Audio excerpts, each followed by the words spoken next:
Ô, gente, Roberto Relubiscaro aqui. Tem um filme lá no catálogo da Amazon Prime que se chama em português Uma Doce Revolução. Em inglês é Charming the Hearts of Men. É um filme independente que é a estreia de uma roteirista, de uma diretora que originalmente é dona de restaurante em Atlanta, eu acho. Ela conseguiu que esse projeto fosse viabilizado pelas mãos do Kelsey Grammer, o cara que é super famoso por causa do Frasier, né? Ele faz o congressista no filme. Congressista que mal tem nome. E aí é um aviso, porque o filme diz que é baseado em fato. Então a gente imagina que aquelas pessoas existiram, que a história aconteceu daquele jeito. Não.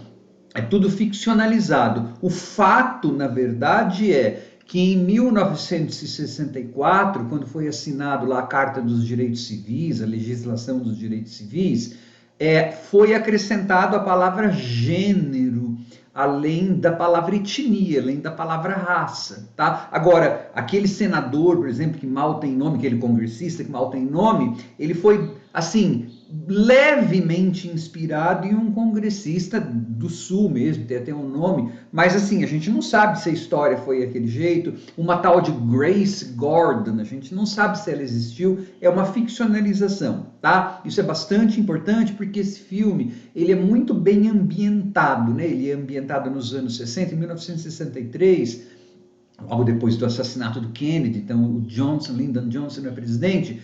Em termos de cenografia, de recriação da época, ele é muito bem feito.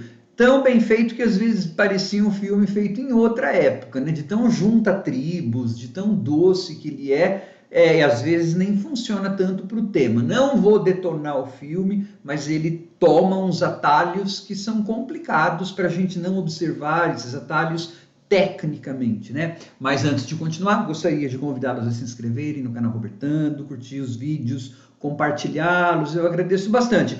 Assim, de saída eu já falo, se você quer ver um filme que tangencia assuntos raciais, assuntos de gênero, assuntos sociais, de forma leve e um pouco assim, Alice no País das Maravilhas, né? Um pouco edulcorada demais, sem criar muita fricção, esse filme tá bom, tá? Dá para ver de boa, mas ele paga caro por isso, inclusive. Mas é assim, é uma mulher de classe alta branca que volta para casa, sua enorme fazenda no sul, né? A abertura, assim, você vê a casa senhorial que ela tinha no sul, tem até uma trilha sonora aqueles eu falei, meu Deus do céu, mais uma trilha com humming, tá? E aí essa mulher que é rica, branca, ela descobre que o pai dela gastara toda a sua fortuna para financiar a sua vida de viagens, então ela se considerava inútil. A única forma que ela tem para conseguir reerguer a fortuna, para conseguir estabilidade econômica, procurar um homem, tá? Porque ela tenta procurar emprego, por exemplo, e o filme tem algumas cenas legais, né? Então impera o sexismo na busca de emprego. Tem um gordão lá que quer uma secretária, ele vai dar o emprego para a secretária que diz, eu não sei datilografar muito bem, mas eu posso fazer tudo o que você quiser, né? Bom, essa mulher, ela tem como vários de seus relacionamentos, porque ela era rica, um congressista muito importante lá daquela região, que é o Kelsey Grammer, né, o Frasier. Então, ele vai passar a ser um dos pretendentes que ela vai atrás. Só que daí o filme, ele tem várias outras tramas, várias outras subplots, né, subtramas, porque tem essa mulher, então ela tem as suas empregadas negras, cada um, e aí uma dessas moças também tem uma trajetória paralela. Ela, Grace, vai ficar conectada, amiga de uma prostituta que tem uma filha, essa também vai ter uma história. Tem o dono de uma loja de penhores, de Zoclinho, também é uma história. Tem pessoas vindo de Nova York, do norte, né, negros, para fazer com que as pessoas ali do sul, os negros, comecem a se mexer pelos movimentos civis, se registrem para votar, na verdade, né? Tem o motorista do congressista que por estar numa situação confortável é anti-Martin Luther King, né? Ele fala, tá cheio de emprego aqui, não sei o quê, para que esses negros precisam ficar lutando? Só que depois no carro ele meio que diz isso para o congressista, que por sua vez fala assim, ah, para que vai mexer, tá tudo bem. Então assim, essas personagens que são incoerentes às vezes e você está meio que numa areia movediça de tanta coisa acontecendo, são essas personagens que vão dar o impulso, especialmente o senador, aí, o congressman, para que esse ato de a inclusão do termo gênero no movimento dos direitos civis seja colocada, seja feita, né? Porque, não, só os negros. Não é só os negros que sofrem, as mulheres também sofrem opressão. Sim, concordo. Só que o filme, ele faz com que essa história, ou a adição desse termo gênero na lei dos direitos civis, lá no Civil Rights Act, lá de 1964, acontecesse, sim, aconteceu. Então, de repente, esse congressista acorda para o fato, as mulheres são legais, né? Por quê? Só porque ele pintou a unha, estava na cama com a Grace Gordon. Então, assim, a Grace Gordon, que é essa mulher branca de alta sociedade, falida, parece que virando a heroína branca, a salvadora branca, white savior. Isso é bastante complicado dentro da filmografia, da literatura norte-americana, né? Você colocar um branco salvador, como se os negros não tivessem muita agência ou quase nenhuma, enfim. E aí tem uma coisa que é meio junta tribos no final. Você fala, nossa, como você é pessimista. Gente, está falando que é baseado em fatos. Em 1963, aquele final desse filme é muito improvável, é muito improvável. Tá? A gente tem relatos no século XXI de lugares ainda segregacionistas.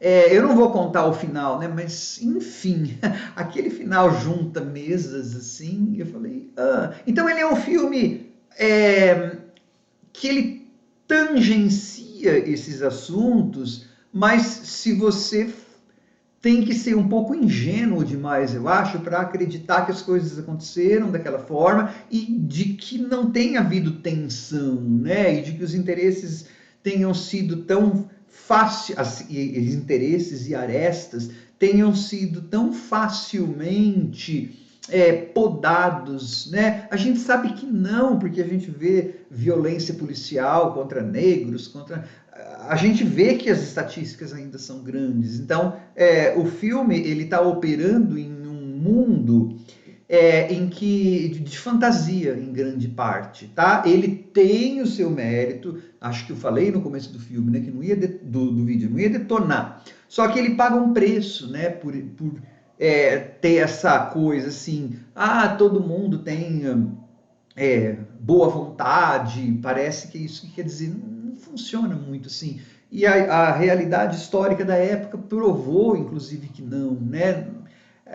Então, assim, tem aquela subtrama da prostituta também, que tem a filhinha. A resolução daquilo lá vem também. Tum! Aconteceu. Eu falei, mas cadê as sementes? Porque é um roteiro, gente. É um roteiro. O roteiro você tem que plantar as sementes para que as coisas aconteçam. O roteiro não é a vida real. É uma coisa que eu vivo falando aqui no canal. Quando as pessoas às vezes falam, você analisa muito tecnicamente, ou não sei o quê. É porque é um roteiro, é uma coisa técnica. Então, para que algumas coisas aconteçam, você tem que plantar as ideias. E esse roteiro não planta. O congressista tem uma... eu vou fazer. O negócio da história da prostituta, de repente, aconteceu. Mas eu tenho que ter, dentro de um roteiro, indícios que me levem a crer que aquilo possa acontecer, tá? E agora eu vou entrar numa sessão de spoilers para falar esse tal junta tribos aí. Então, se alguém não viu o filme e tal, ele é assistível, mas, sei lá, parecia um filme dos anos 50, 60, de tão ingênuo, né? E a gente sabe que em 2022, quando esse filme foi feito, ingenuidade... difícil acreditar que existe, né? Mas, enfim, o final, né? Então, assim, essa mulher branca de alta sociedade vai se juntar com a negra, com a prostituta, e elas vão fazer um restaurante, e todo mundo da cidade parece que vai a esse restaurante, todo mundo senta mesmo. É lindo o final, eu não tô... Só que assim, tá falando lá que foi baseado em fatos. Não dá para acreditar que um restaurante daquele jeito, não, é impossível em 1963, na Georgia, no Alabama, sei lá, o filme está mostrando lá que é o que eles chamam de Deep South, né? O sul, bem lá no fundo do sul. Vocês lembram que teve uma cena em que eles estavam num diner e os negros entram no barzinho lá, né? Chama diner em inglês aquilo. Só porque os negros entraram, alguns brancos fizeram um regaço ali, bateu, não sei o quê. Não passou nenhum minuto em termos históricos, né? Naquele mesmo lugar, eu vou acreditar que um restaurante onde todo mundo pudesse sentar à mesma mesa, prostitutas brancas, com famílias, e estava cheio e tal, não dá para acreditar. Então ele é um filme assim mais fantasioso e mais que bom que a situação tivesse sido resolvida, que bom que as pessoas fossem realmente assim, do que um filme baseado em fatos. O que me pegou foi isso, né? Esse baseado em fatos. Eu acho que dá uma cor para a história com H maiúsculo, que não teve, não foi tão inocente, não é tão bonitinho, não é tão legal daquele jeito. E mesmo, às vezes, você tentar fazer com que a trajetória daquelas mulheres sejam equivalentes, né? Pode ser ofensivo, né, para algumas pessoas.